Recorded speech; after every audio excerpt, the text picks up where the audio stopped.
Simpson. And Japan have gone absent without leave. This is Whitmore. Hall and Gale both available. It's still Whitmore. It is the Reggaeboyz who take the lead. Ballchat. Greetings, football lovers. Happy Sunday to the football family. Welcome to Ballchat Podcast. Happy Football Sunday. My name is Benton, one of your hosts, a part of the Ballchat family. Come on, Wagwan. How you doing, family? I don't want you to start with the madness when it comes to Atlanta United. Don't bother with it in idea. But how you doing, family? My word. I am doing great. I don't want to hear anybody talk about my DC United ever again, because down in Atlanta, it's a proper party shop.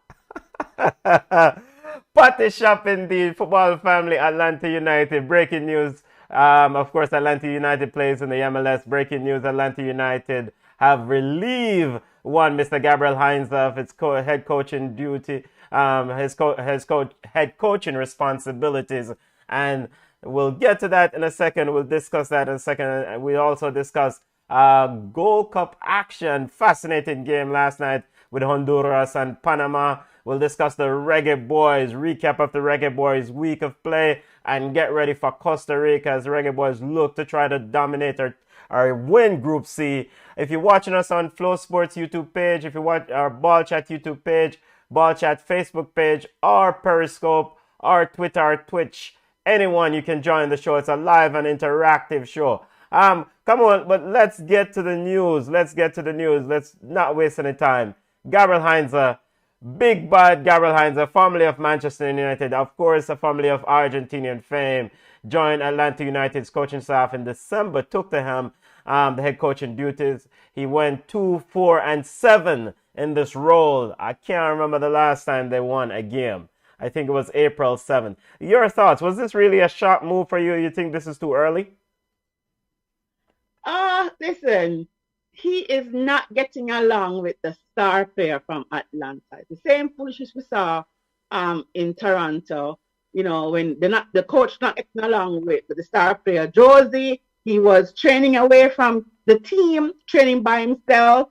See, the coach got let go. Same thing with your guy. The coach say he doesn't want to discuss it, but your boy Joseph was training actually away from the team. And see, them was like a 1-0 game. Yes, they weren't playing their best. But at this point, you kind of realize, are the star players them run the team. So I don't know if it's too early. I've seen worse coaches from different MLS teams get a longer rope to kind of hang themselves. So it was kind of, it's expected because Atlanta spent all this money, and for them to be one of the top clubs, and no, they're not doing well. They're, might not reach the playoffs. Then maybe something drastic had to be taken. But I just think it was a bit too early to get rid of the coach. Now they're talking that Frank the boy is talking about coming back.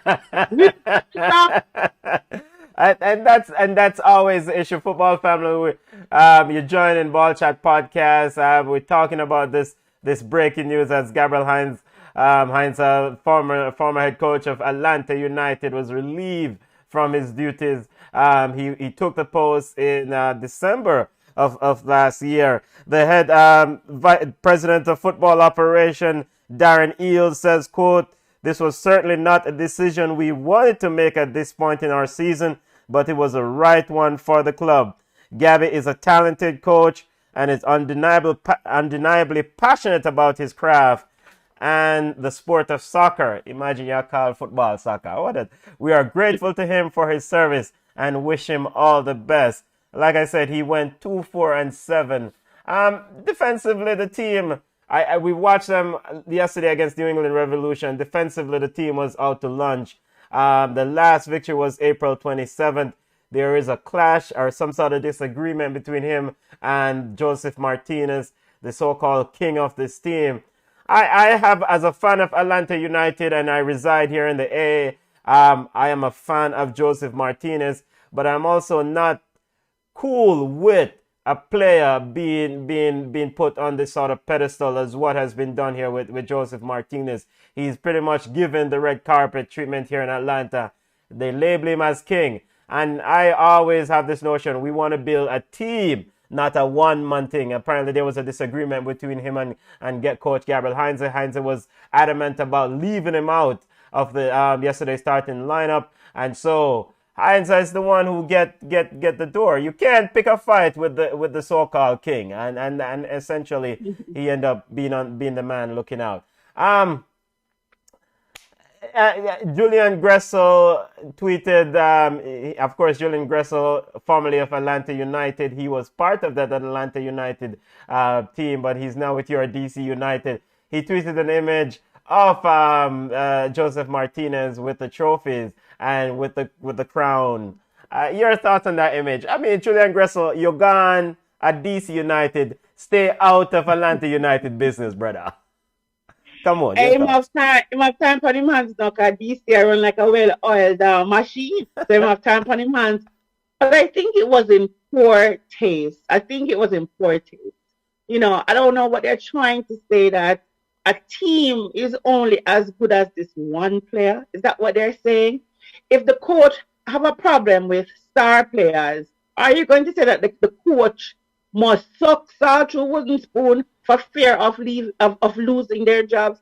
I think it just leaves a bad taste in coaches' mouth when they're held accountable, you know, versus a player being held accountable. You know, we can't have these star players dictating the team. There's no way on earth Joseph Martinez is supposed to be Atlanta United. It's 11 players on the pitch. So, you know, the coach put the best players out there. And yes, they lost. I mean, when they lost 1-0. But I mean, how many games have we seen Joseph on the pitch and they've lost as well? So I think it's a bad precedent. Toronto did it, as I said. No, Atlanta is doing it. It's going to be interesting to see if other teams follow suit if a star player is not doing what they're supposed to do. Yeah. And there aren't any sense in this whole firing, because the quest, if you sack a coach, 13 games and higher, then what does that say about the front room staff for go ahead and making this hire in the first place? Clearly, they have made the wrong decision in regard to hiring Gabriel Heinze for that role. If they decided that 13 games in, he's not the man for the job. I mean, so Darren Eales, Carlos Bocanegra, those men in charge of football decision-making operation at Atlanta United, have to do some self-assessment themselves. So, Atlanta United... But isn't Bocanegra going to be the person in charge? Is he going to take over? Was that the plan all along? I mean, you know, he's the TD? Is he going to step in as the coach? No, so assistant coach Rob Valentino will take over as interim head coach. Well, we don't turn party shop yet. Talk about the side. Rob Valentino will take over the role as an assistant coach. I mean, Prime Minister and I, big up yourself, Prime Minister. We both have attended Atlanta United games together, and we've been through this dark phase with Atlanta United. But look, imagine when Frank de Boer was here, we were winning. Let's take quickly. We'll discuss MLS. Get your thoughts on MLS as we're on this Gabriel Heinze news quickly, and just get it out of the way before we get to Gold Cup and Jamaican football news. You spoke about Atlanta United not in the playoff on. Let's take a look at the standing and see where your DC United is sitting. Why? I mean, why are you like that? No, because I mean, currently, so New England is the standard bearer. Atlanta United, you know, sitting in 10th position, and rightfully so, parted ways with Gabriel Heinze after 13 games in charge. DC United is one above them. Your thoughts on things in the MLS? Come on, and the state of play with Philadelphia in second place in the East. Or is it too early? And it's early. And the funniest thing to Philadelphia not even playing not good football to be up there. Most of the time Andre Blake saved them. New England just as scrappy. I mean, like, I'm not really impressed with the play of football, the level of football in MLS this season. It's scrappy football. So yes, you rightfully say DC is in ninth. Atlanta is in 10. This is 3 points ahead of Atlanta. And you fire this man. I mean, like, what is it? What is it that they expect from this man? Yes. It's just crazy. Nashville still keeping them coach. Nashville fifth. Columbus is in sixth place, right? And only what? 7 points ahead of Atlanta. It's a madness this. Yeah, but I think you would think you listen. If anybody must fire them, coach is Inter Miami. I, I know you're about to big up Stella of Shoot the Defense podcast. Check out Shoot the Defense podcast and the entire family there. Big up Stella. Stella says the longer he isn't playing, the more his value reduces. If the results were good, then Heinze would be vindicated. Poor results and a fallout with the Golden Boy never ends well for the manager. I see Phil Neville is doing a good job. Phil Neville and Inter Miami sitting at the base in the Eastern Conference of the MLS standing. But I think part of the sacking of Gabriel Heinze is the fact that Gabriel is very feisty. He's picked quite a few arguments here in the Atlanta. He's picked arguments with MLS regarding their rules. He picked arguments with Coach Jim Curtin of the Philadelphia Union. So he's a fiery type of manager, and he hasn't made many friends. And to that end, the results is not going well. I can only imagine a meeting with Darren Eales and Bocanegra and Gabriel Heinze being a very testy one, because he has not essentially bent over or conformed to Atlanta United brass. So. Yeah, but that can't be one of the. Look at it. Ben also was a little fire himself. Matic as well. Yeah. But and the results had to be. I mean, like at some point, DC realized that the stands were empty because the results were poor, and he still had a job. Caleb Porter is another problematic coach in MLS. He cost everybody. Want to fight everybody. Remember when him boxed off Tata? Yes. I mean, like, and he still is. They don't let him go. He still has a job. So as Stel said, the value of Joseph is dropping, and the Golden Boy, and they just had is either him or the coach. And we talk about this all the time, that players are not held accountable. Coaches are the ones that really have the buck stop with them, and sometimes it is fair. And sometimes it's unfair. It's yes.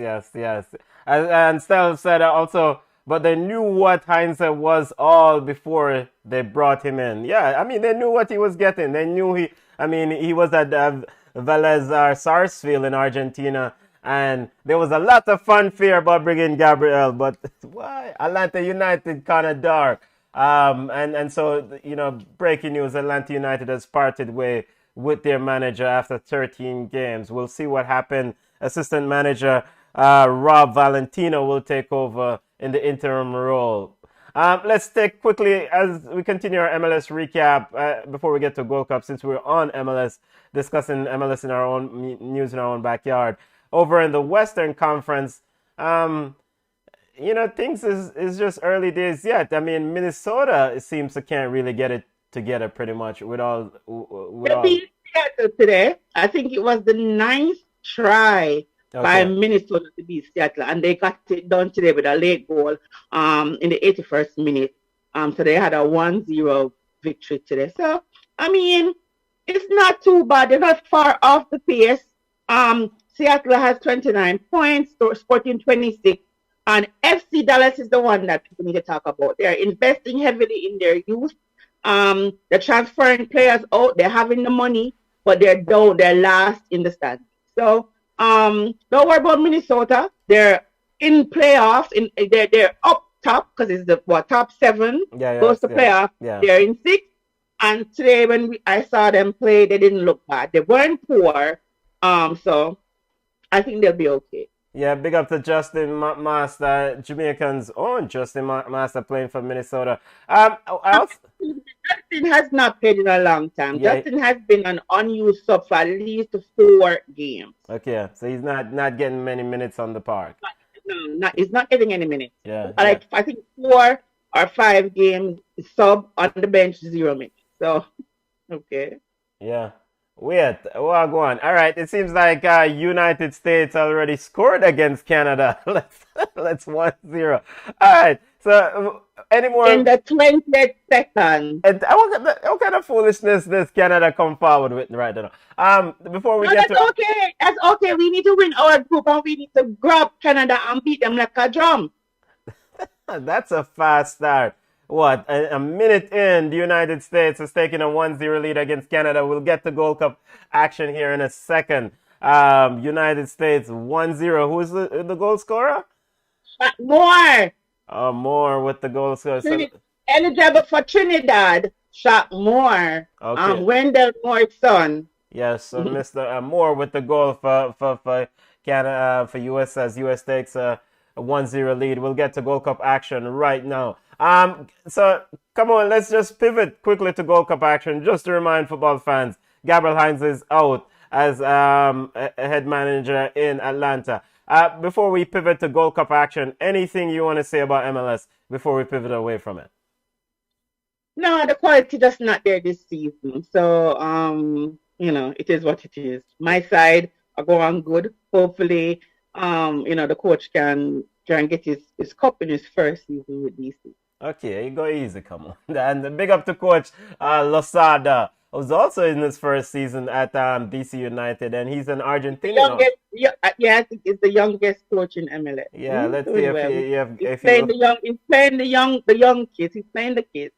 Let's see if he will follow Gabriel Heinze's. All right, let's step over to Gold Cup action, and Gold Cup action currently going on. We're going to discuss the landscape of things in Gold Cup. CONCACAF Gold Cup action. Canada is playing USA. Score is currently 1-0 in favor of the USA. We'll take a look at each group.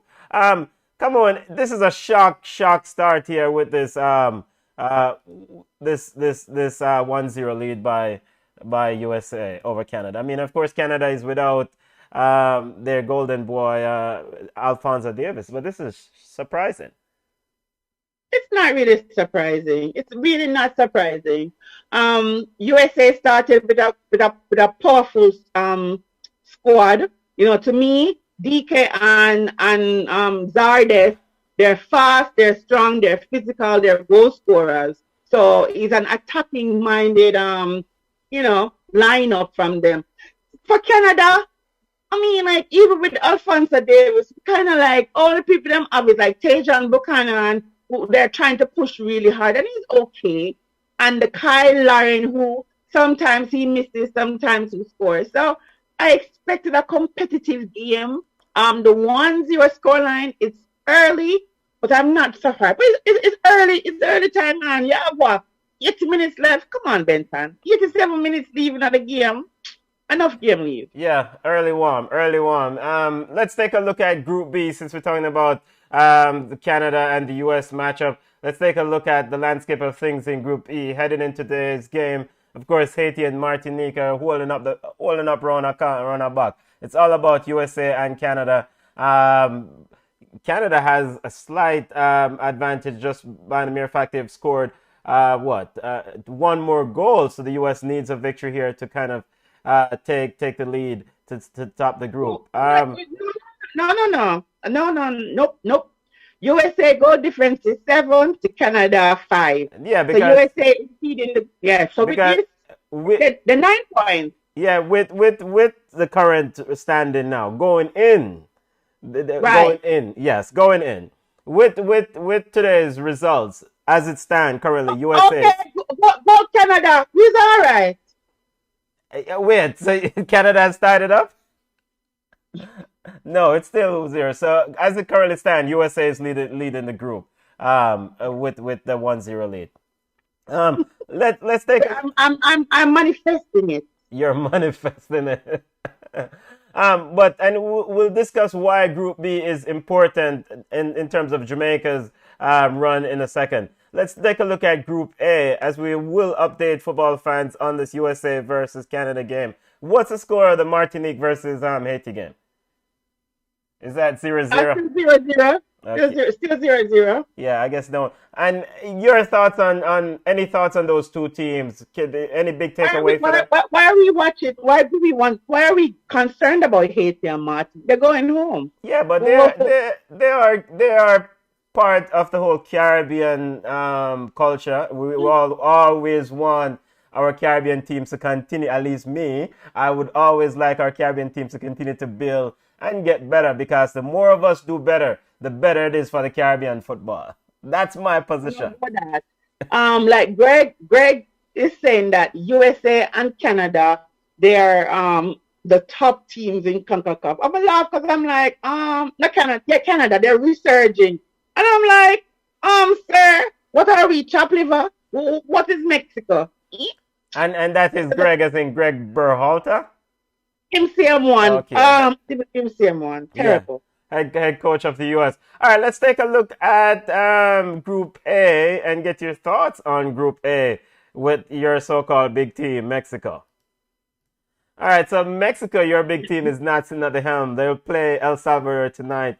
Your thoughts on what Mexico has shown so far in this tournament, and are you surprised that El Salvador is doing this well and leading the group? No.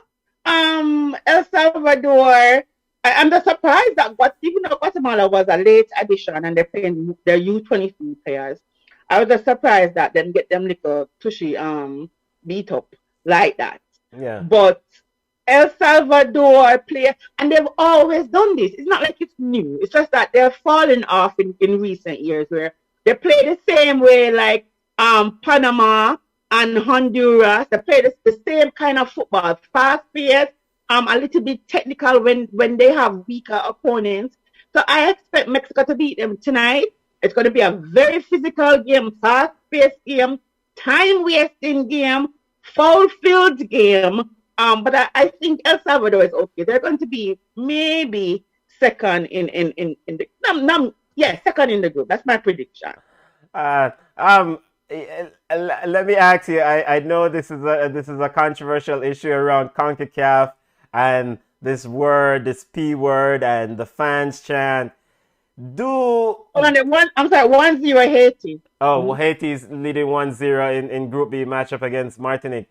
Do you think that CONCACAF needs to be a bit more aggressive in enforcing this so-called rule that they have in place in terms of this P chant in terms of Mexican fans? What are they going to do? I mean, like they've been trying to do this for the longest time. And I don't think they're really serious because fans in the stadium, butts in the seat, generate income. And we know it's all about the money. They're saying that they're going to take away, the fans' ability to come into the game if they continue to do this. We've been hearing about this, 2 years, 3 years now, and they still have not done it. So I think now that we are, trying to stamp out racism and the homophobic terms, I am hopeful that they'll go ahead and do something. Fans not in the stadium would be a start. Tonight's a huge game for Mexico, a huge game for El Salvador. Of course, we'll get to tonight's schedule in a second. But we've been to many games with Mexican fans. I cannot see a game where Mexican fans are not doing this chant. I cannot, and if they're not doing it as I expect that they won't. I mean, you expect CONCACAF to back down, or the official? Hold a second. This should be a penalty to Canada. Should be a penalty to Canada. It's on the line. It's a penalty to Canada. Has to be. Football family, we're doing a show and we're giving live update on USA versus Canada as Cameroon is demanding a penalty. There seems to be a foul on Wood. Is it Lauren on the edge? I don't think it's Lauren. I think it's Lauren or whatever his name is. I think it's we will see. We'll see what VAR does. It's on the line. Yeah, but I'm watching it on mute, so I'm not hearing what the commentators are saying. But anyways, I'm sorry. Go ahead. Yeah, it seems like a foul on Laria. Yeah, it seems like Laria is pretty much down. We'll wait and see what the official Cameroon is demanding a penalty. All right, focus, come on. Let's back on this Mexico team. you expect the fans to chant tonight, and if they do chant, will the three-step protocol that's in place by CONCACAF be enforced by them to abandon the game? Angus Eve of Trinidad said that they should have gotten the 3 points, and they're not enforcing the rule. Do you expect them to do that tonight against El Salvador?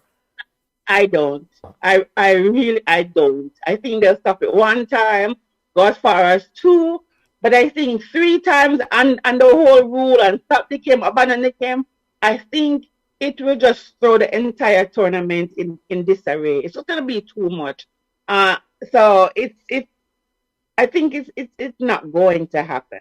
I don't think it's going to happen. Yeah, that call, they're replaying, the VAR is taking a look at the Laria foul. I mean, is it a PK? They're still assessing to see if it's a penalty or not. USA versus Canada, 1-0 to USA, 12 minutes in the game. It seems like the American player came off worse than actual Laria. So let's see how... Or he's acting. Because he fell. Look, he fell. Yeah, please, boy. And so that this if it's not in the box, if it's not in the box, it's on the line. If it's on the line, there's the indentation. There's the mark right there. If it's not on the line, what is this madness? So you think this should be a penalty to Canada? Apparently not. Because they're not setting it up like a penalty. No, it's a corner kick. It's a corner kick. No penalty given. So corner kick to Canada. 1-0 USA leads in the 12th minute of play. Let's get back to regular scheduled programming and look at Group C in CONCACAF Gold Cup action. Of course, Group C have Jamaica and Costa Rica, Guadeloupe and Suriname. And it's all about Costa Rica versus Jamaica. You saw Costa Rica the other night. We'll preview Jamaica versus Costa Rica coming up in a second. But you saw Costa Rica the other night against Suriname. Your thoughts on that game as they defeated Suriname 2-1? If Suriname was a better team, it would have been a different outcome. So the same thing when they played against us. They were better. They were more clinical. And maybe if we were the third game for them, it would have been a different outcome as well. Costa Rica, they were okay. I mean, I don't think that they're really, really that good at. We are supposed to be afraid of them. I expect us to take the 3 points from Costa Rica. But the Costa Rica-Suriname game was a little bit interesting. Suriname kind of showed, some weaknesses in the Costa Rican game. So I hope Whitmore and his crew was watching. So it was an okay game, but nothing great. Yeah, we'll discuss Jamaica versus Costa Rica here in a second as we preview that game coming up on Tuesday. Let's step over to Group D and look at CONCACAF Gold Cup action in Group D. So remind football listeners, Group C, Costa Rica and Jamaica both tied on 6 points.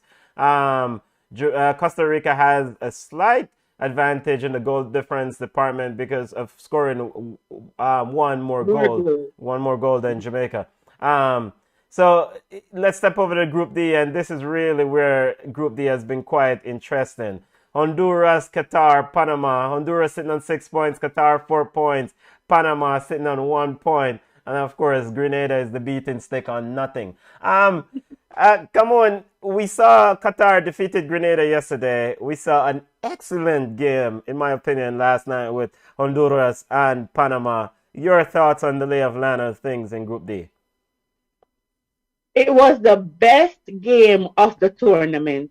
Honduras versus Panama was end-to-end action. I mean, it was excellent. Goals from all angles. Masterclass in time wasting. I always like to see the new ways that you can time waste. But it was a good game. And I think Qatar is not to be underestimated as well. It's going to be a tough fight for, Panama to kind of make it out of this group. But it's doable. It is doable because Grenada is a beat. Anybody playing Grenada is sure of 3 points. So it's going to be rough between Honduras and Qatar. And I think it's going to be interesting. It really is. So Panama have to pray that Honduras beat Qatar and that they beat Grenada by a lot of goals for them to go through.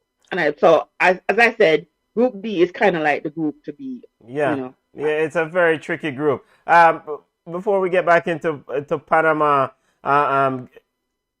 before we get back to Qatar, I meant, what went wrong for Panama last night? They went behind 1-0, took the lead 2-1, but somehow could not see that game out last night.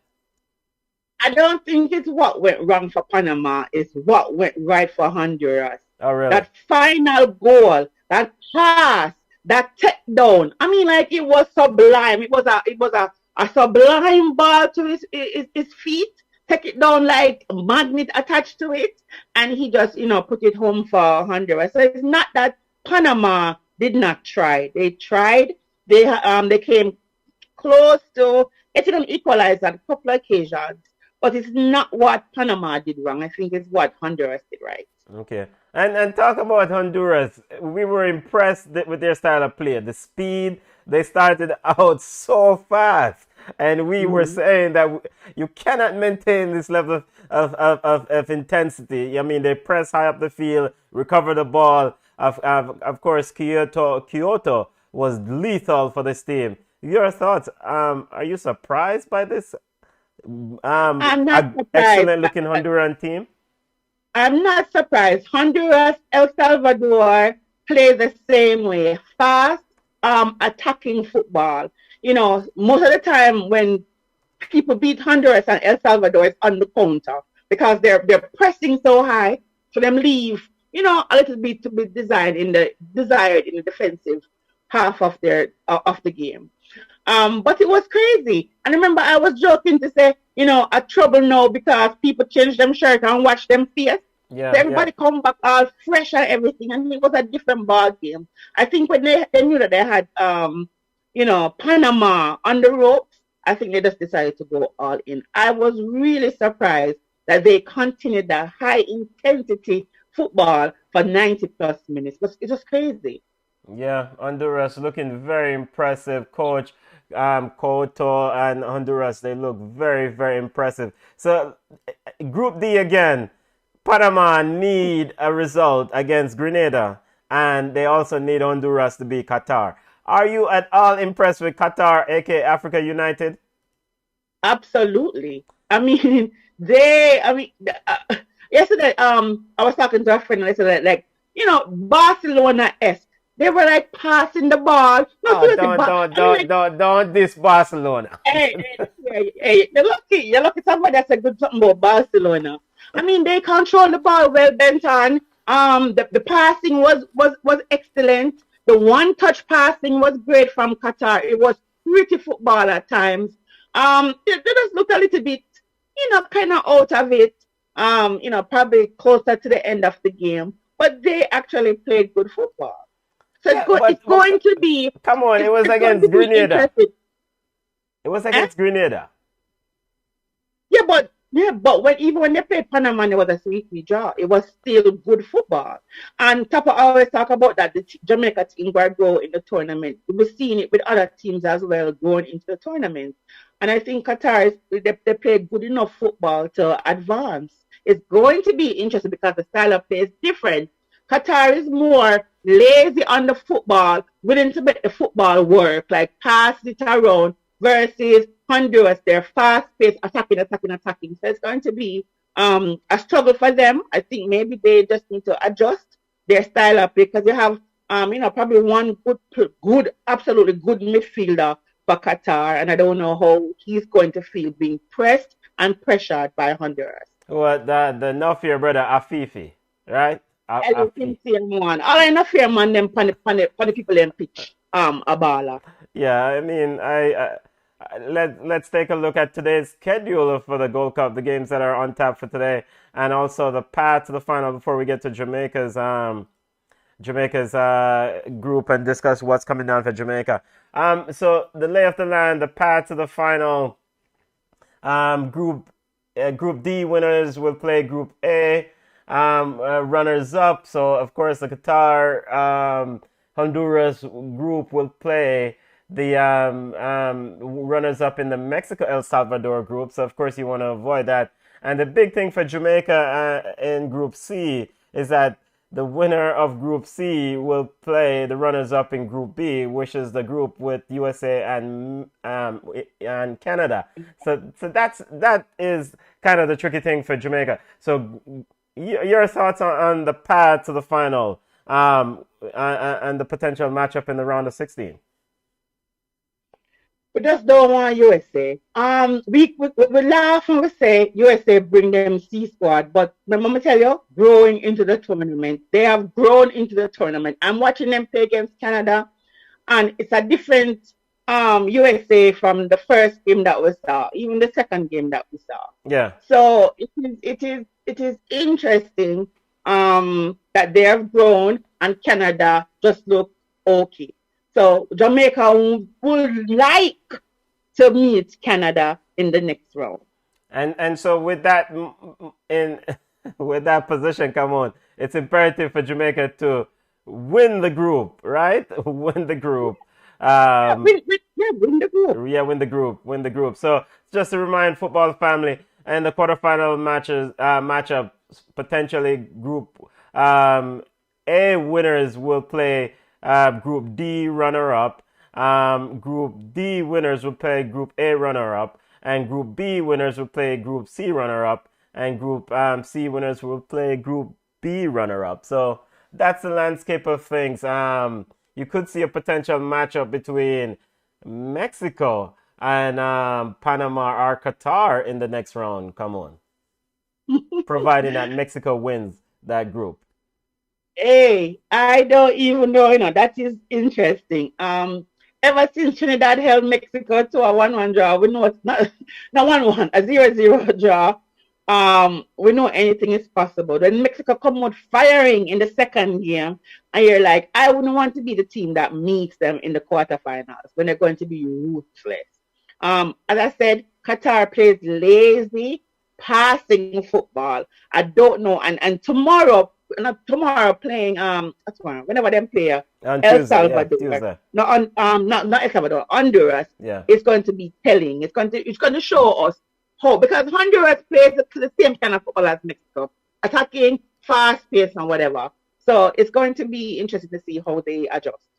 Yeah, let's take a look at the schedule for today in CONCACAF Gold Cup action.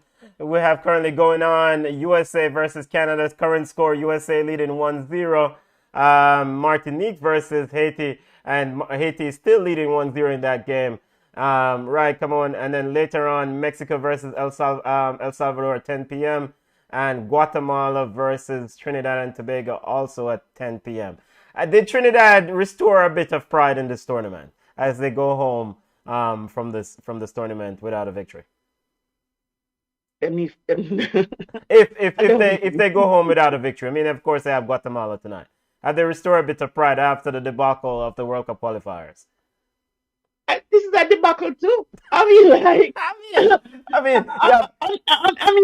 this is a debacle. They have not won anything. Their claim to fame is the draw with Mexico. I mean, like, that's all they're celebrating. I don't know if we can say their tourney has been a success. Let us wait until tonight when them play. But we see, any other get bubbled by Guatemala, it is a no. Any other can go toe to toe, because guess what? They are playing free football, no pressure, right?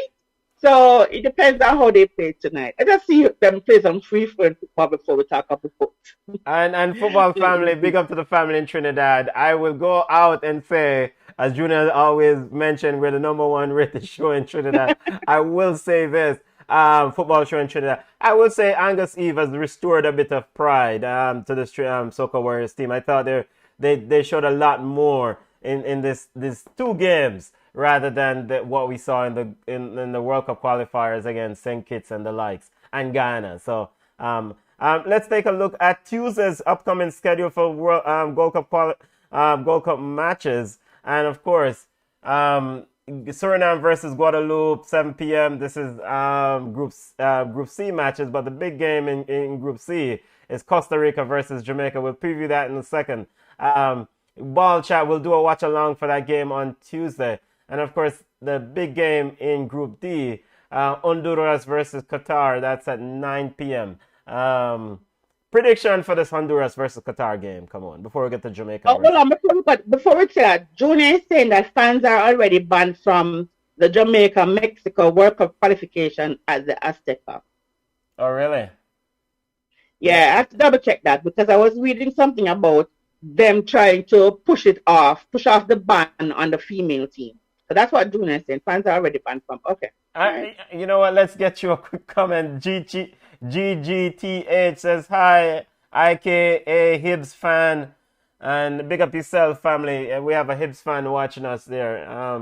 And it's back to this prediction for Honduras versus Qatar. Come on, what you think on Tuesday before we get to Jamaica versus Costa Rica preview? As I said, it's going to be interesting because Qatar is more lazy on the football, possession-based football versus Honduras, very fast. So it's going to be interesting, but I'm going to say it's going to be a 2-1 victory for Honduras. Yeah, and that is good for Panama. So I'm going out on a limb. I'm all CONCACAF. Let's send home Qatar. Send them back to Asia, Africa United. I am all about CONCACAF. Let's kick them up, and so Panama can get into the next round. I don't want Qatar to continue anymore in this competition. That is the view of Ted. That is the view, definitely the view of. All right, let's take a look at the Reggaeboyz upcoming game against Costa Rica and drill down and focus on this game. First of all, your thoughts on the Reggaeboyz week. There's been a lot said overall, but Reggaeboyz won their 2 matches. Your thoughts on the Reggaeboyz now going into the game against Costa Rica? Listen, we need to do better. We can't beat them. We can't beat Costa Rica if we're going to play like how we play versus Guadeloupe. It was poor. Kappa gave it a 6 out of 10. I think that was generous. I would give it a 3. We need to kind of utilize the players more. He says they were not clinical enough, which is true, and the midfield lacked connectivity. My question to Tapper is what midfield? I mean, we don't play through the midfield. We play on the wing. So we have to do better defensively on the wings. I mean, like a complete, team overall, a team change. Not necessarily the personnel, but we have to do better in order to beat Costa Rica. Costa Rica is kind of aging. Joel Campbell is doing exceptionally well. I was surprised when I saw him on the pitch like my spring chicken. But we have to do better for beat Costa Rica. We can't play like how we play versus Gordon. I would give our performance a 3 out of 10. Even though we win. And big up to Devon. Devon says, come on, where the US match are sure. And that game is on Fox. Fox. It's local Fox 5 for me here in Atlanta. So is it on Univision? Yeah? Is it on Univision? And it might be also on Univision. So local Fox 5, so your local Channel 5 or Fox station, and also Univision. And it's currently 1-0 United States. We're in the 29th minute of play. So let's get back to the Reggaeboyz. You said Tapa gave them a 6 out of 10. And as it pertains to Costa Rica, your thoughts? I mean, Joel Campbell is all like dirt. I thought Suriname ran them ragged in that game, and Suriname should have come away with something. In fact, card goes out to Ryan Duncan. Why didn't that Suriname team show up against Jamaica? Hey, look here. It wasn't their first World Cup appearance. They were shell-shocked. That's the first thing. And second of all, just like how, as I said, Tapa says that Jamaica will go in tournament. Same thing because with some of the other team. And I did say it. If Suriname was our third team that we would play the third game, I think it would have been a different Suriname, result or more fight for us. But they were good. As I tell you already, Costa Rica is aging. Brian Ruiz is so good in the midfield, right? And he's old. And a couple players old. Kendall Watson is old as well. whoever we get as a starter, which I hope is Andre Gray, because he was lively when he came on. I think Kendall West is going to have a bit of a problem. And I think Damian Lowe will be okay enough to kind of neutralize Costa Rica's players. Number 22 for me for Costa Rica, I can't remember what his name is. He's not really that good, because we saw number 12, Alphonse from Guadeloupe, running up and down the park. So we just need to play better, do better, and let go the individual kind of football, because that's what and we can't leave it as late as Kappa always wants to leave it late with his man management skills. Starting lineup for Guadeloupe, for Costa Rica against Suriname is up. Matarita is the number 22 you spoke of. You said he's quite vulnerable. Calvo picked up a red card in the game against Suriname, so he will be out for the game against the Reggaeboyz. And Joel Campbell was one of the goal scorers. You got Oleg Borges. Brian Ruiz was added in. Benegas is also in there. Speed was a problem for Suriname, for Costa Rica in that game. Jamaica has speed, so clearly Jamaica should be able to utilize that speed against this Costa Rica team, because Suriname ran them ragged in terms of quickly up-tempo play. Yeah, but if we don't finish, if we're not finishing, I mean, like, what is the purpose of the speed? We see where Shamar Nicholson missed 4 clear-cut chances. We can't afford those things to happen. If that's going to happen, we're going to, be on the losing end. It's not all about speed. We've seen players do possession play and still outplay other players who are fast. Look at Haiti. Haiti is fast. Haiti has speed. Haiti has strength. They match up well with us. But it's just the technical aspect and the finishing part that's always Haiti's downfall. And for us, we're doing better because we're scoring. The game before this, we had Shamar score, Bobby Reed score. Last game, we had a good goal from Corey Burr. But we need to do more in front of goal. We need to do better when it comes possessing the ball. And that's one of my problems too, because when I was watching the game, right? As soon as Andre Blake saved the ball, get the ball, roll it out, we have it. I tell you, all on your end and look back, the other team have the ball again. So we were losing possession. Even in the second half, we were kind of outplayed a little bit until the changes came on the pitch. So it's going to be different. We have the experience, we have the youth, we have the speed, but we just need to make sure that we put the ball in the back of the net.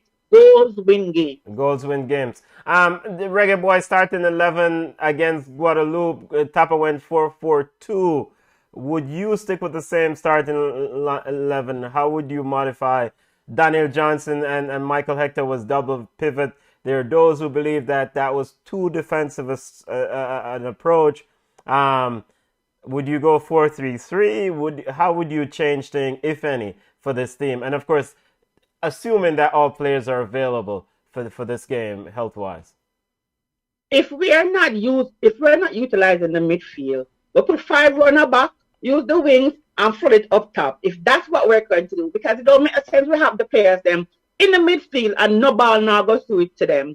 I wouldn't play Corey Burke and Shabar Nicholson together because they play the same way, and we really did not get much out of Shamar with Corey up top.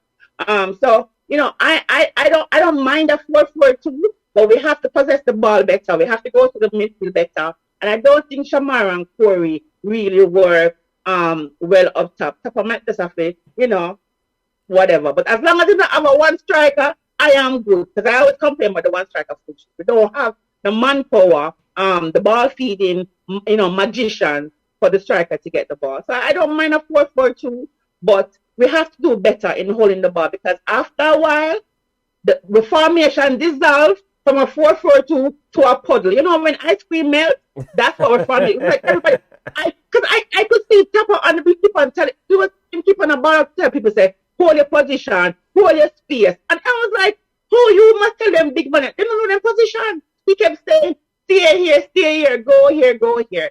So he has to figure out a way how to have get the best out of the players that we have on the pitch, because they're good players on the pitch.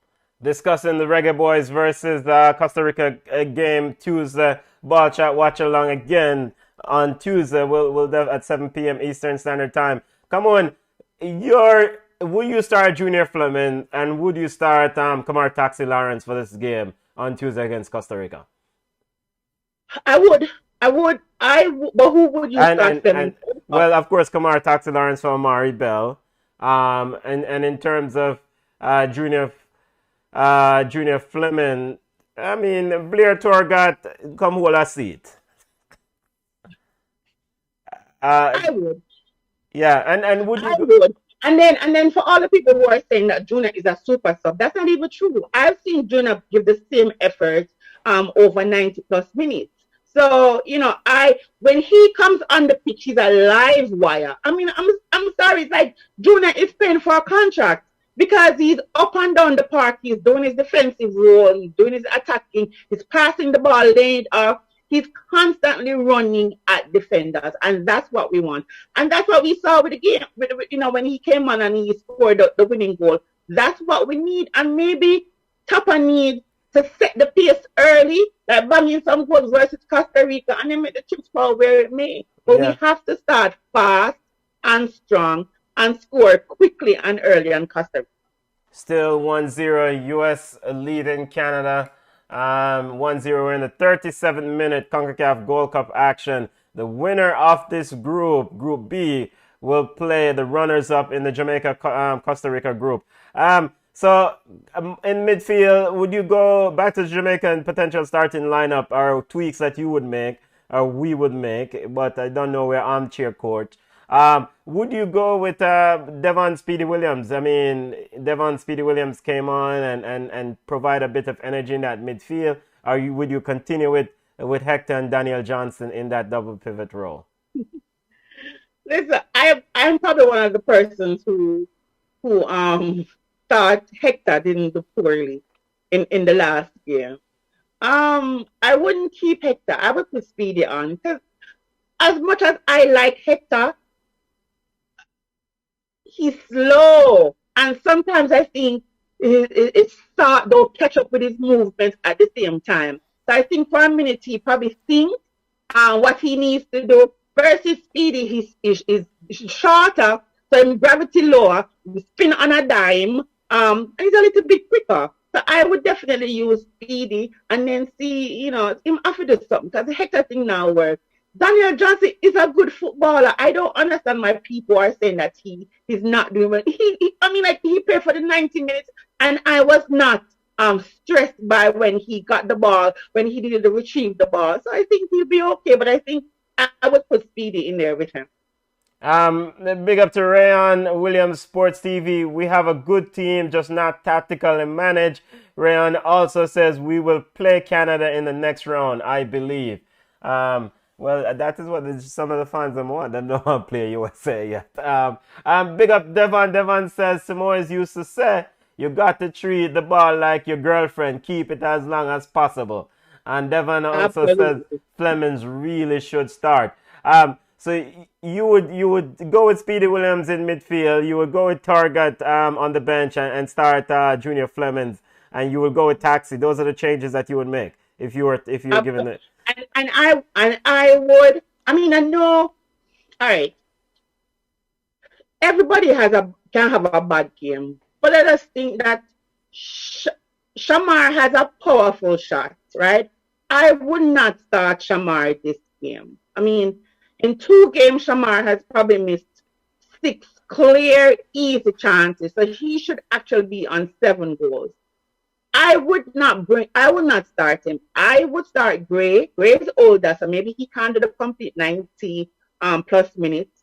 I would bring Gray on and then maybe sub Shamar on in the 65th minute to run at them. Fresh leg, he has the pace, he has the power, he has the powerful shot.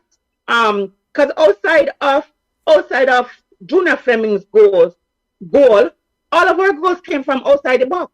Outside the 18. I think I wouldn't start Shamar. I would start Gray, and then I would bring Shamar on in the 65th minute, fresh legs and just to run at Costa Rica and defense. Okay, and of course Corey Burke and Andre Gray is the potential starters for you.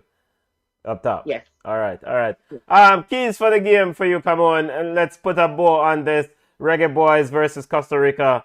Keys for the game. What does the Reggaeboyz must do to win this game? What they must do to nullify Costa Rica? How is Costa Rica a threat to the Reggaeboyz in your opinion? Because we have no midfield, I think they will pick us apart right there. You know, if Brian Ruiz is allowed to dictate the middle of the park, we're going to be in trouble. He's a good distributor of the ball. And so we need to make sure that we hold the ball, like the commentator said, hold the ball, control the middle of the park. As Timoy said, hold the ball like your girlfriend. Right. Hold the ball, control the middle, and when our opportunities come, just don't miss the goal, man. And so that Brian Ruiz is a big factor for what Costa Rica does. We know he's a baller. Him and Borges in that, they're both ballers. Should Tapa focus somebody on breaking up breaking up the play, or trying to man mark a Brian Ruiz, or just try to limit his touches? Limit Brian Ruiz touches. You can man mark the player, but you can't man mark the ball. You really can't. So you're going to be on him. But are you going to be able to cut off the angle where Maka distribute the ball? So what we need to do is control our midfield. We need to hold the ball, play keep it away from him, keep it away from old Joel Campbell, because Joel Campbell has no issues with running at people, light tackling with him old foot self, and he really knows how to score goals. DUI is saying, I agree, Hector isn't doing bad, but he's not comfortable in that role. And I agree with you 100%. He looks uncomfortable on the ball. But when he's, given the opportunity to play for us, he does his best. Yeah, big game on Tuesday. Reggaeboyz versus, final prediction, come on, Reggaeboyz versus Costa Rica, Tuesday, 7 p.m. Your official prediction in terms of this game? 1-0 Reggaeboyz. 1-0 Reggaeboyz. 1-0. We need Reggaeboyz, we say. Reggaeboyz, we need. Well, and DY says start Taxi, start Gray, start Speedy, and switch Leon Bailey to the left side. And switch Leon Bailey. And as it pertain, pertain to Leon Bailey, probably give him a little bit more flexibility to roam.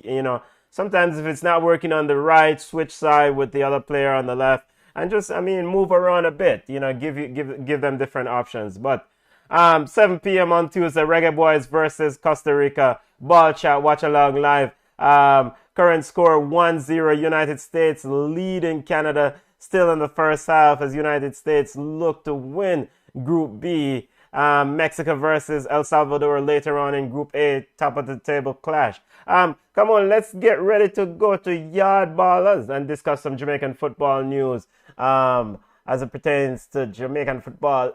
Jamaican Premier League running hot, but Cavaliers is doing quite well, surprisingly. Come on. Surprisingly, very surprisingly, the Donovan Bookie-led beer is actually a surprise for us, because he went there recently. Yeah. So it's just interesting to see.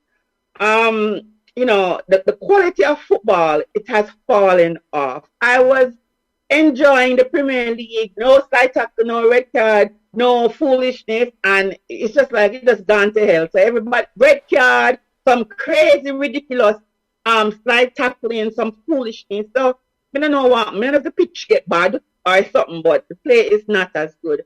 As of right now, Harborview is in the lead, followed by Veer, then Cavalier, then Portmore. Waterhouse is there. Humble Lions has lost all their games, and they're firmly planted, in the cellar. Your Lions is not. Lions was leading Mount Pleasant 1-0 earlier, I think. So who knows? Maybe more Lions have held on. It has not been updated, but has not been updated. But you don't have fully right above Humble Lions. What? Go ahead, come on. Go ahead. So we also defend Molines team, and Molines not good enough. No, as it pertains to the table, Humble Lions sitting at the bottom. Coach Andrew Price spoke about the truncated season. The first game he spoke about his players getting going. But at what point will his players get going? Because it seems like everybody's is getting ready to beat the brakes off Humble Lions. This is training for Coach Price. So when the next season starts, they'll be ready. They'll be fit and they'll be ready to play the next season. Because this is not working out. They've lost all their... And it's not that they're playing poorly, They're really not playing poorly.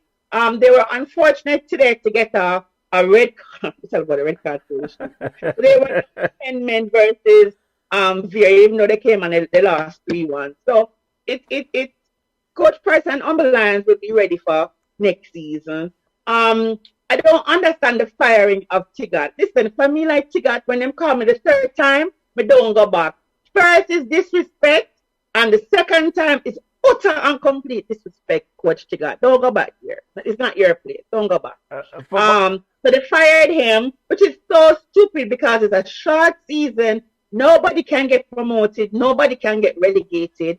They're playing the young players. They're not doing poorly. So for them to fire Tigat, it was kind of like a little bit of craziness. So before I finish up before I go to the guys in USL, so Cavalier beat Arnett 3-0. Chanel Thomas had a brace. Arborview beat Dumberhole 2-0. Akwasa Chang is actually, I think he's leading the goal scoring table by 4 goals. Very good player. I hope to see him in Tapa's World Cup qualification. We can't market to everybody. Just let the youth play well. I am marketing the young man because his interview was good and he actually is doing very well. So Akosa Chang and Tevin Scott scored. As Mr. Very beat Humble Lions 3-1. Linval Lewis with a full tackle with a red card in the 31st minute. And then you have Ricardo Messam with a brace and Andre Gale with 1 goal for Veer. Andrew Vanzi scored the lone goal for her, Humble Lion. So Marla Sweatman, the reggae girl, she signed a contract with Haladas Victoria in the Hungary Women's Football League. So congrats to her. Our girls are, playing football ahead of our World Cup qualification. In USL, Nika Daly of Charleston Battery scored 1 goal to help his team beat Hartford 3-1 in USL. Our boys are not doing badly. Dane Kelly's on 6 goals. Nico Brett is on 8 goals. Deshane Beckford is on 3. And Nika, as I said, Daly is on 3. In MLS, we have one player who's doing very well, Javane Brown. He just got drafted to Vancouver Whitecaps. He's now a regular starter. He's playing 90-plus minutes. His crosses are excellent, and he's doing really, really well. He's really turning heads, and people are taking notice. And this is kind of crazy, though. So, Damari Gray of Bayern Leverkusen, Everton wants him to come back to England. He was at Leicester. He went to Leverkusen with Bailey. Now they're talking about him coming to play for Everton. Young people, they say that unfollowing someone on Instagram shows the intent. If that's the case, then Damari Gray unfollowed England FA and he's now following JFF. Take from that what you will. I don't know him. Become player for Jamaica. So that's interesting. So we will see. Ravel, apparently we're not going to see Ravel in the World Cup because the visa thing don't start out. He is trialing for Derby County. He started and played 65 minutes in a friendly in a 2-1 loss versus Manchester United. It never looked bad. And our Norman Campbell was subjected to monkey chance in his debut for his new club in Serbia, and he walked off the pitch. So it's unfortunate to see. Some fans are saying that it's not, an indication of the club itself. There's a handful of players. So I hope Norman is okay, and I hope the club and the FA take action. That's it for us. There's nothing else going on. Just watch Jamaica Premier League people because that's all we got. Yeah. Big up to the Jamaican Premier League and Norman Campbell. Big up yourself, family. Just don't know. Go on, chad your road. It's tough out the road, but We have a special guest joining us. I think Shamai Sweeney joining us online. Shamai is a huge fan of the Reggae Boys, or have views on the game against Costa Rica and have views about Jamaican football. Shamai, are you there? How are you doing, Bridget? Seems like Shamai is muted. Seems like, all right, if we get Shamai Sweeney up, Yes, greetings. Greetings. Bless up yourself, family. How you doing? Blessings. Good evening. Ballchat Hey, family, Benton, come on, what's up? Yeah, man. nice to have you on. Thanks for coming. Yes, Yeah. thank you. Yes, so Shamai, before we get your thoughts on Jamaican football, just tell us a little background about yourself. You're based in the island, or you off the island, and how your connection with football. You're just a fan of the game like the rest of us, or you play at a certain level. No, well, I am in Jamaica now. I live in Kingston. Yeah, I attend the Michael University College. yeah, So from growing up, I always loved sports. It was either between football and track and field, but I love both, but now it's football. So my father actually, I got a hand-me-down PSP from one of my cousins, yeah. and the first game that I got with the PSP was FIFA '07. You know, when you hear the goal score, the net sound like when she tear here. Yes, push. Yeah, So yes. it was like from that started using Real Madrid, and it's just that club ever since. Yeah, So yeah, from I was like 12, 13 from them time.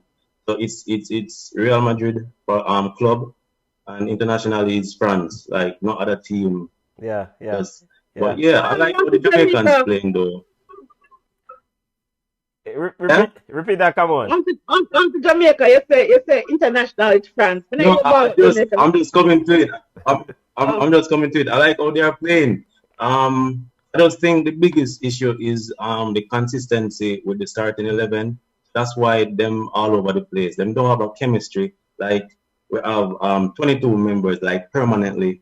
I think JFF needs to do like how they do it internationally. Like you have a short list of players that you know is a must. They will play for Reggae Boys. And then you have those that don't bring everybody in one and just this big confusion. You need to be just let the players know that okay, so he's here and will certainly be for the Gold Cup. And just like get practice matches in, get the chemistry going from way before. Not when the thing is almost here, then they're going to be all over the place. So we can't really blame them for how they're playing. Actually, you can't blame them because this is like the first official tournament for the players playing together. So I mean, they're doing well so far. I'm not, they're doing well. They're getting it. Yeah. So it's a lot to expect them to just show up and play some fancy ball, because like you said, Yes, it's a lot. yes, It's a lot. Football family, we have Ball Chat is all about discussing football, and we have a guest joining us, Shamai Sweeney, discussing getting his thoughts on the landscape of football, about Jamaican football and Costa Rica versus Jamaica game coming up here on Tuesday. Shamai, and come on, quick, want to get your thoughts, because this is something that Jamaican football fans have been talking about, but it's been a global issue when it pertains to formation, when it comes to national team and identity. There are a lot of those who demand that, Tapa needs to have an identity. What is the identity of the Reggae Boys, etc., etc. But there are those who believe that it's almost near impossible for a head coach to have an identity with a national team for many reasons. One of the main one is that he or she only sees those players for very limited time. So the ability to install an identity with that team is definitely too much to ask. Do you guys agree? What's your position on that? Or should it be down to the head coach to implement an identity for the national team, or it's up to the federation? Shama, you are the guest. You can go ahead first. Okay, so I see. First Tapa used to play for. I will know that Tapa used to play for Reggae Boys. So I think like how he used to be like playing. He should have some sense of how it was back in '98 when they were playing. So I would say he might not be the most experienced coach, but I think he just he has the idea, but I don't think he know how to really go about it. Okay. But I think him have the idea because '98, you have the top out tearing down the wings, the burden up there. But this team, it looks too defensive. They don't have that midfield maestro, or they don't have like minister for the defense. Sometimes it's like them on and off. Yeah. I think him have the tactics, but he just don't know how to put it down. Yeah. Yeah. It's two different team from '98. This team is a different team. This team is too defensive minded, and maybe it's him just not finding the way why them playing like this. But I think him know what him doing. Him just need more time. But I guess people running out of patience with it now. Yeah. It's come on, your thoughts on it. I mean, I ride with Tapa.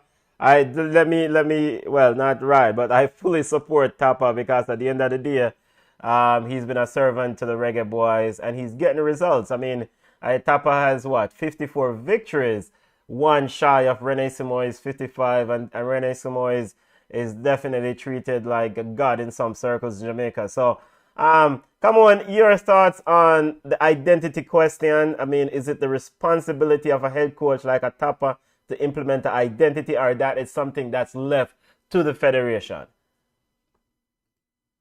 Tapa is the coach, Yeah. right? So the team wins and the team loses depends on Tapa's guidance. And that's why we see the coach are the first person to go when a team does not do well. Them don't get rid of the players like that. In regards to his job in creating an identity, of course he sees these players now and then. First of all, I hear people talk about Tapa is supposed to teach a player this. No, the club is supposed to teach a player how to play football, and the player is going to bring over what they learned from the club to help the national team. Tapa and his technical staff supposed to watch film, so you're supposed to know a player's weaknesses and you're supposed to know a player's strengths. If Tapa says 4-4-2 fit my team, this is what I want to do, then he works on the formation for 4-4-2. He puts the players who have the ability to play in that 4-4-2 formation. So he needs to make sure that we have an identity because the team is a reflection of the coach. There's no player on the national team that plays like Tapa in the mix. There's nobody. There's no player that really they can say, okay, Tapa is molding this player in his image. We don't have that. But he has to form this identity. He has to make one. And yes, it's his job to get the players that fit the system that he wants to play. You can't just get the player and say, okay, then fine. You're good on the wing, your left foot, so now put the ears down. No. Make sure the player fits your 4-4-2 or whatever system that you want, your 5-4, whatever you want to play. Make sure that they identify what you want. So Tapa is to be blamed if the Reggaeboyz don't form an identity. And I disagree that he's new. Tapa has been in this job for a while. And we know the JFF don't have the money to really pay a top-notch coach. And Tapa has actually achieved more than Winnie Schaefer, if we're going to be honest. But at some point, do we always want to be a runner-up? We don't want to win World Cup. He has taken us to finals. We've never been able to win the cup. And at what point do we say Tapa is not the man to take us forward? Is it when we don't quite, what is the measuring stick? Are we going to say that if Tapa don't take us to World Cup with all he has an embarrassment of riches when it comes to players, good players. If Tapa does not take us to the World Cup, are we going to still stick by Tapa because he's a Jamaican legend? No, so my metric for Tapa and so is the Gold Cup and ultimately the World Cup. That's the ultimate prize. I'm curious to see how they go about it in this Gold Cup. They're on the verge of qualifying for the next round in the Gold Cup. It's a very tricky situation because, like you said, he's done better than Winifred Schaefer, but Winifred Schaefer was highly paid by the previous administration, and also ultimately we've tried these high-priced foreign coaches before, right? We've tried Bora Milutinovic, we've tried Sebastian Lazzaroni, we've tried Clovis de Oliveira, and these people are not cheap. They're not cheap. So, I mean, unless there is somebody else who is forwarding on, from around a corner who want to work for bag juice and small change. I think Tapa is definitely, not that Tapa is getting bag juice, but you get what I'm saying, Shamoy, and come on, that's... Yeah, but do we want to win a trophy or not? Do Yes. we want to say our coach is a legend? He went to the World Cup, he scored on Japan in 1998.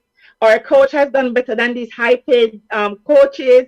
Our coach takes us to the final 3 years in a row. I mean, is that the measuring stick? Is that what we're going to use to say, all right, then, we don't want to win World Cup, we only want to qualify. We don't want to win the finals in Gold Cup, we only want to reach the finals. We only want to win Caribbean Cup, we only want to beat up the Minnows. I mean, like, what is it that we really want? And are we really hanging our hats too high? Are we expecting too much from Tapa? What are we doing? The JFF bringing Paul Hall, who's a very good coach, to assist him. What is the measuring stick? How long are we going to stick with Tapa because he's a legend without winning anything really tangible? Because the Caribbean Cup is okay, but we want to win the Gold Cup. And I asked this question already. The teams, not Canada, America, Mexico, they're beatable. Years gone by, we used to look at them and say, we'll never beat them. No, it's like we will go toe-to-toe with them. If not now, we're in Benton. Not, the JFF recruited all these players. We have the English-born players who, before we never have them, from Dion Burton time or whatever. But now we're getting these good players. Antonio is a good player. We have Ravel. We have Andre Gray. I mean, like, if Damari Gray come, like, what is it that we want? Do we want to always be bridesmaids and never bride? Yeah, good question. Shamai, go ahead and answer that for me, please. Football family, we have Shamai Sweeney joining us on Ballchat podcast, getting some discussion about the Reggaeboyz. We're talking about Tapa's tenure and what are expectations for the Reggaeboyz in this tournament. It would be great to win the Gold Cup. Let me say, I mean, yes, Tapa's taken us to two finals. It would be great to win the Gold Cup. But I know that we need to also make it to the World Cup because that's where the big money is in terms of playing. Go ahead, Shamoy.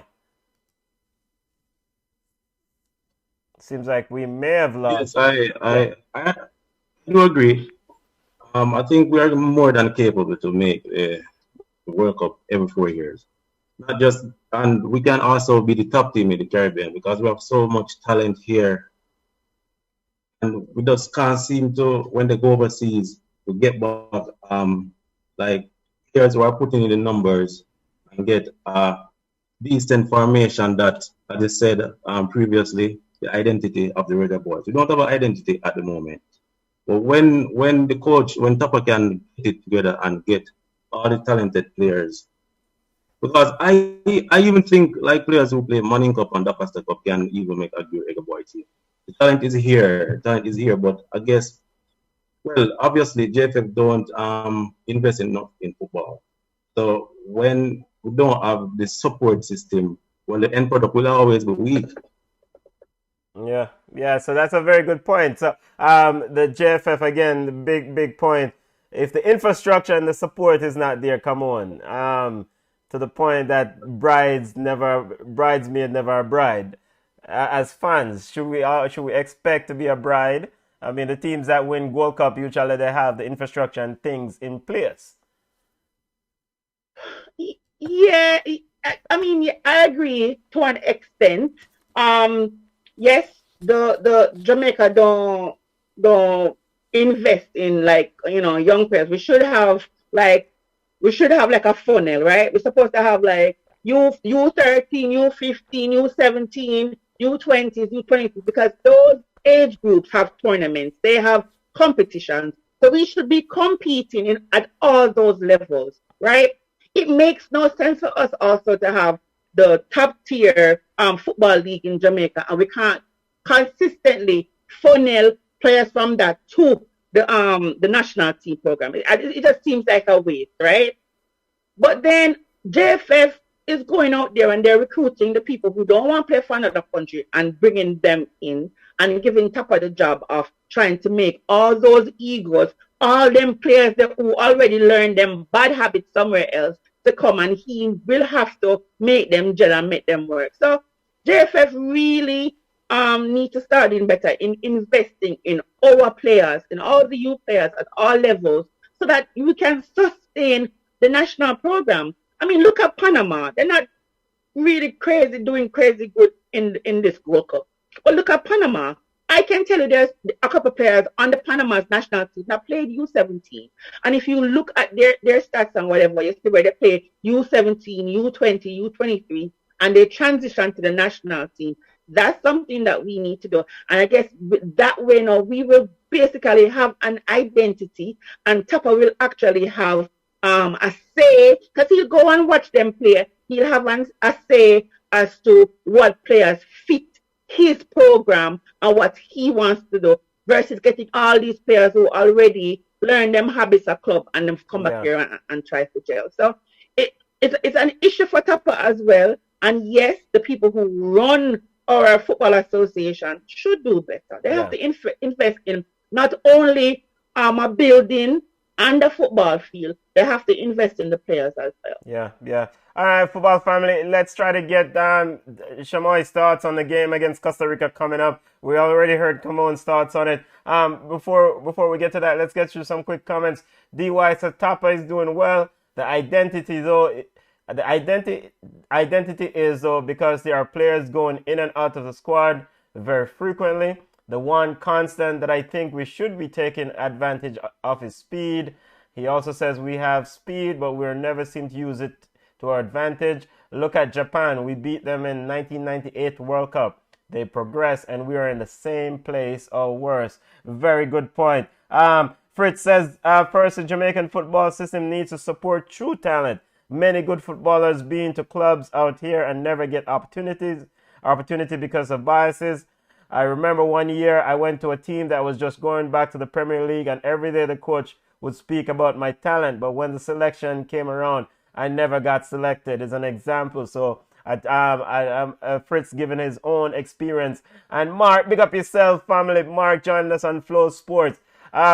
It's a complicated thing. It's a lot of factors, a lot of variables. We would love to have the Reggaeboyz win the Gold Cup. Yes, I mean, we should expect to win tournaments when we step into them. And the point that DY said regarding Japan is very, very, a very strong point, because both Japan and the US and the Reggaeboyz got Gold Project money for qualifying for France 1998. They got Gold Project grant, and it seems like one country used it wisely, the other did not. And that's a whole bag of conversation right there, sir.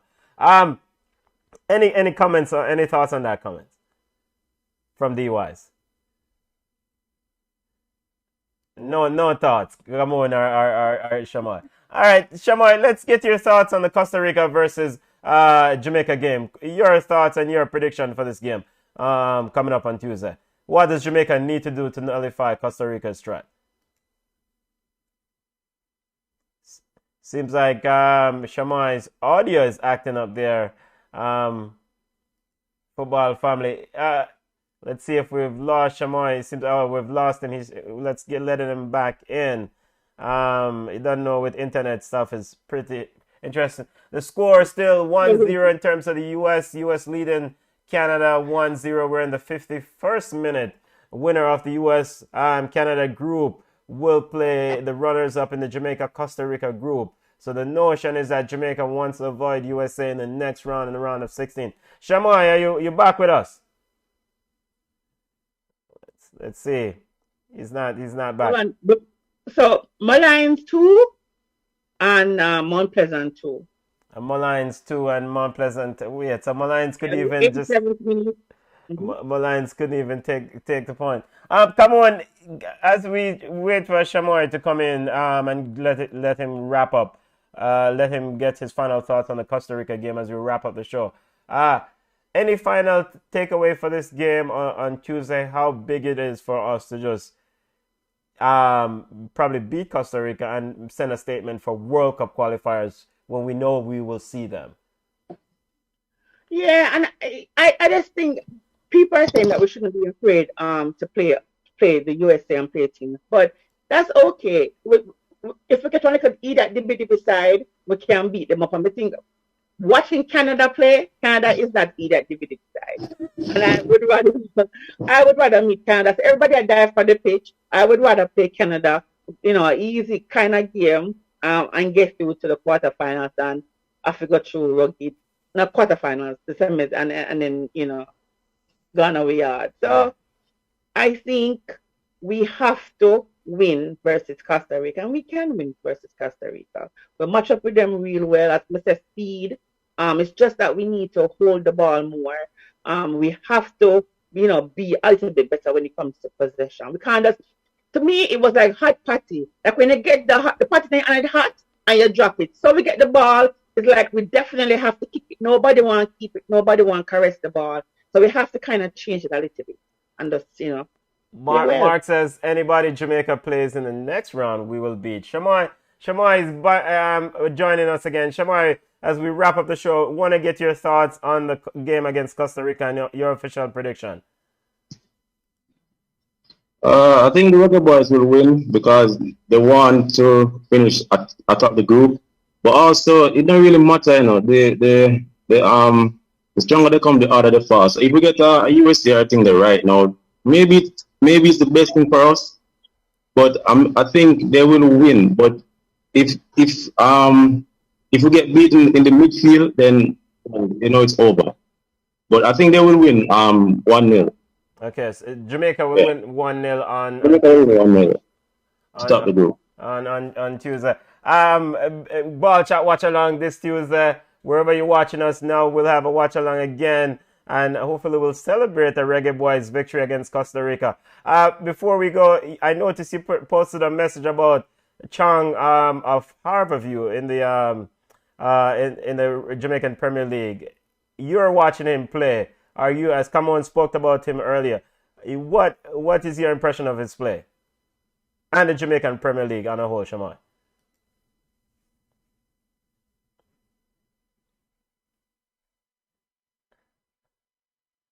I wish about a flow. Yes. Chong is doing well. He's been doing good from in Manning Cup JC. Yeah. He's doing great. A lot of players doing great. Webster from Cavalier is doing well. This striker from winger, I would say Cephas from Arnett. If he would be more clinical in his finishing product, he could have been leading the goal scoring. But I think we have to give Atl the Premier League for the field that they actually did for the Premier League this season. And the players, though, I think they're lacking the proper training and the programs. Yeah. Maybe it's just not lack of preparation for the season. But I think it's going well so far. A lot of teams playing disappointing, like Lion. They are a seasoned Premier League team, and they're really playing bad. Even Dumby Olen doing great. Arnett. Well, Arnett not doing good, but Arnett is doing good. Harborview is doing good. Arnett is in 8th position. What kind of good you talk about? Arnett is in 8th position. They don't lose it. They got 3 from Cavalier, right? Yeah. So this is it now. So these are the standings. Harborview, very surprising me because they just got Dookie. So when they talk about Premier League, you don't really talk about Veer. Them talk about the Arnett and the Cavaliers and the Mount Pleasant. So we have Harborview, Veer, Cavalier, Portmore, Waterhouse, Tivoli, Mount Pleasant, Arnett, Dumbeholen, Mullines, and don't bother call Mullines' name, okay? Just easy. Mullines suck. But hold on a second. Tell me what you think about the Mount Pleasant firing of Tigat. You think it's a wise move? No, I think they had a great project going. I don't know why they failed. I don't know if it's impatience or is a behind the scene, behind the door issue that they have. But up front, they seem to have like the team is there. Like I was saying, they would be leading the Premier League. Like I had expectations from Mount Pleasant, but I don't know why they failed to get. And maybe that's why a lot of us had high expectation for Mount Pleasant, and you have to Yeah, start. but I mean, yeah, Mount but Pleasant. money. But as a Barcelona fan, Benton, you realize that money does not translate to success. Yeah, but at the same time, we have to move on from the coach. No disrespect, family. I mean, ultimately, he needs more time, but at the end of the day, you know, Mount Pleasant did invest heavily in that squad. And so there's a lot of expectation. I have a quick question before we wrap up the show. Dumbo Holden coach abruptly left. Now, how does that affect Dumbo Holden? And can they stay up and make some noise in this tournament? They won a game the other day. Them ninth. Were you surprised by the abrupt departure of coach? His name is slipping my mind. Shamoy. Hold on there. It seems I don't know like the coach of Dumbo Holden. I think it's Coach Thomas is the I'm slipping my name, but he departed abruptly, and so an interim coach took over, led them to a recent. Harold Thomas, Yeah. him quit. Yeah, man. Him left abruptly. I forgot to look for that. But never see that. But look here. The European rubbing off on us, like the coach is leaving, like so. I guess Like it's the one like a Chelsea owner own them, because I'm like, what is it? Because this is my thing, you know. I understand what they're saying, but the season is short, right? There's no promotion, there's no relegation. Isn't this the time where you experiment? You're bringing some youth, you're bringing some new players. Remember, you can't have a lot of players on the roster. Forgot how much coach price there. You can't substitute more than whatever. So I mean, like, isn't this the time for you, to kind of experiment with the team? Use this as a warm-up tournament, like a friendly tournament. Because you can't go down, you can't go up. So why are you firing the coaches? Why are you allowing the coaches them to quit when you don't get the results where you expect?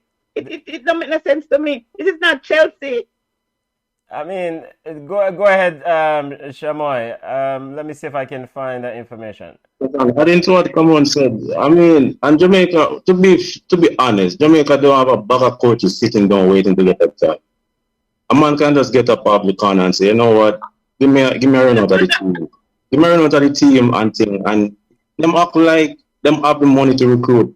Like they are like 24 great coaches here. We don't have a lot of great coaches here sitting around. So it don't make sense to parent the coaches without seeing. They don't just wait and see what the end product is, how well the team did, and then you grade them. Like after that, they can't be doing it mid-season. Well, him no more get a job because they recycle the same coaches over and over. So even when you fail, maybe in the Super League, Major League, I mean, even when you fail, you know that a hookup is going to get you a job. So who cares? But it's just stupid that for me, I can't get relegated this season. So what may I go? You know, just go and work with the flex and bring in some players and use some players.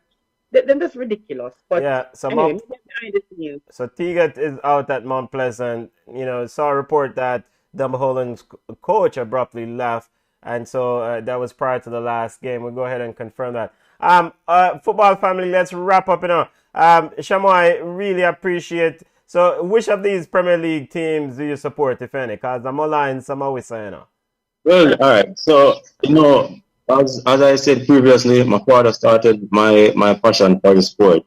So my father used to work at Brandcourt in Clarendon. I'm from Clarendon. Okay. So when Sporting Central Academy used to be in the Premier League, that was the team that I supported. So being from Clarendon, you have to support the Clarendon team. So Lion and stuff, but but what first love was Sporting Central, but them now make it back. Okay. But Lion. All right, family. All right, football family. Thank you for joining us. Shamai, respect. Thank you for taking the time, family. And we're looking forward to the game on Tuesday at 7 p.m. against Costa Rica. Ballchat watch along will be on Flow Sports Ballchat YouTube page. Football family, come on, see I hit that, we are going my way out, because we have to settle ourselves and get ready for Costa Rica's game on Tuesday. Any final statement, any final thoughts or comments you want to say, come on, before we head out?